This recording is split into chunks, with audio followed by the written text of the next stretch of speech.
Hi, and welcome to another video of economics cost analysis for TEDT 3267.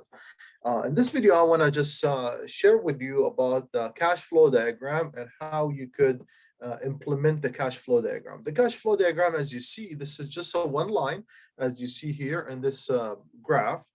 And it shows the transaction, and we have two different transactions in any cash flow. In any project you will see, you will have two transactions. One is a positive transaction, incoming cash flow, and outgoing cash flow. These are the cash flow that you pay. So that if you receive money, that's a positive cash flow. If you pay money, that's a negative cash flow.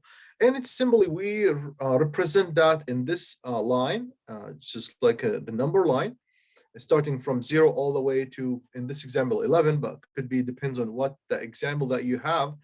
And whenever we have a transaction, we list it down. So for example, on this chart right here that you see, on year one, we have a negative transaction. Year two, we have also a negative transaction. Year three, it's a positive transaction. Year four, it's a negative transaction. Again, one more time, I want to say that there are two things. So I'm going to stop sharing this and go to the other program here. So the cash line, the cash flow diagram consists of the number line. This is just a number line here. Okay, and in the number line, you will see the year 0, year 1, year 2, 3, and on these years would be the cash flow, and the cash flow would be a positive cash flow or a negative cash flow. If it's a positive cash flow, that would be representing with an arrow going up. Okay. If it's a negative cash flow, that would be an arrow going down. And the positive cash flow means that you're receiving money, and negative cash flow that you're paying money. Okay, so for example, if we have an arrow going up on year one of $1,000, that would be a positive cash flow that you received in your project. However, if you paid $5,000, you put it as an arrow going down, and we'll show the negative cash flow. So also what I want you to do is to be familiar with a cash flow diagram, because that's going to tell you a story. So just by looking into a cash flow diagram like this one here, I did use Excel because it's more professional and more fun. I created the cash flow line here from year 1 all the way to year 5. As you see, we have a positive cash flow. I even used the red and the green. Green represent the positive cash flow. Red represent the negative cash flow. So if you put $5,000 as a positive cash flow coming to your project, that means that it could be a loan that you received, or it could be a fund that you received from your family or something. So it's something that you received it coming into your pocket.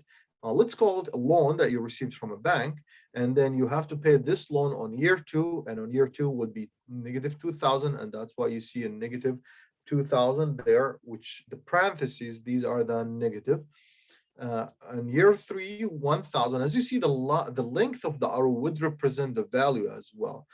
And year 4 would be another 1,000. Maybe at year 5, you have to pay the full amount by the end of the year. So why this is important? Because it tells me a story. It will help me better analyze my situation, financial situation. It will help me to better manage my project. And what the next step is to create a cash flow table. A cash flow table. It consists of two columns. One is the years, and the other one is for the net cash flow.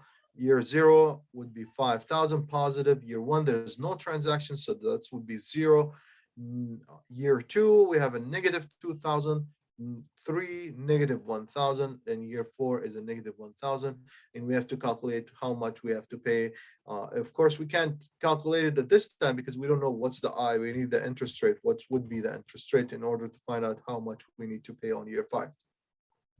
So, but what would be why this is important? Because you could again make a decision here. So here's an example that I provided here. This is a cash flow based on an example that I give to my class, and I said, okay, here's the cash flow diagram. I did draw the diagram on the board, and from there I created the cash flow table.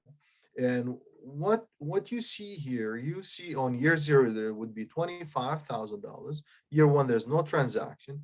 Year 1 is $15,000. Year 3 is a negative $5,000. Year 7 is a $7,000. Year 5 nothing. Year 6 is negative.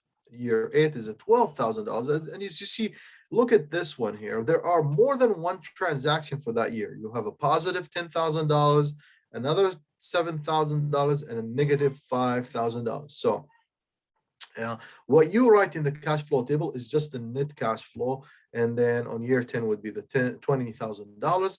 And I did ask my student how we could use this project, how we could use this cash flow, why this is important. I said, okay, assume that the I equal to 10%. Let's find if this project is worth it or not. So what we do is we used a function called NPV, the net present value, 10%, and I've selected the values from year 1 to 10, plus adding the year 0 to it. And I did not include year 0 to it inside the function because year 0, it's already in a present format. And this is what I want is the present format of all these transactions. So if I have the net present value as a positive, then that would be a great project. If it's a negative, that would be not a positive. So what I did here, again, this is a loan from a bank. I took a loan, 25,000 to invest in a project. The project would not give me anything on year 1. However, on year 2, we'll start generating 15,000. Year 3, we have to do some major update for one of our equipment. So that's a negative 5,000. Year 4, we have a positive 7,000. Year 5, there's nothing. Year 6 is another maintenance and cost here for the facility, $1,000. Year 8, there will be different transactions. So we took the net present value. Year 9, there's no transaction. Year 10 would be 20,000. So you decided to sell your business for $20,000. Would that be a financially viable project or not? Once we calculate the net present value, yes, it is more than a 0. So it is a viable. We should invest in that project.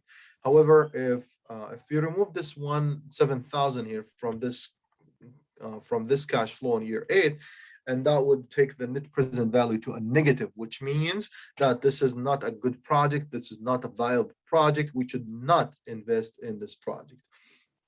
So we started with a cash flow diagram, and we convert the cash flow diagram into cash flow table, and then we made decisions based on the cash flow table, such as this here when we did the net present value to find out this particular project is helpful. All right, I'm gonna stop the video right here, and I will record another video on the factors and the tables. I hope this is helpful. Please let me know if you have any question.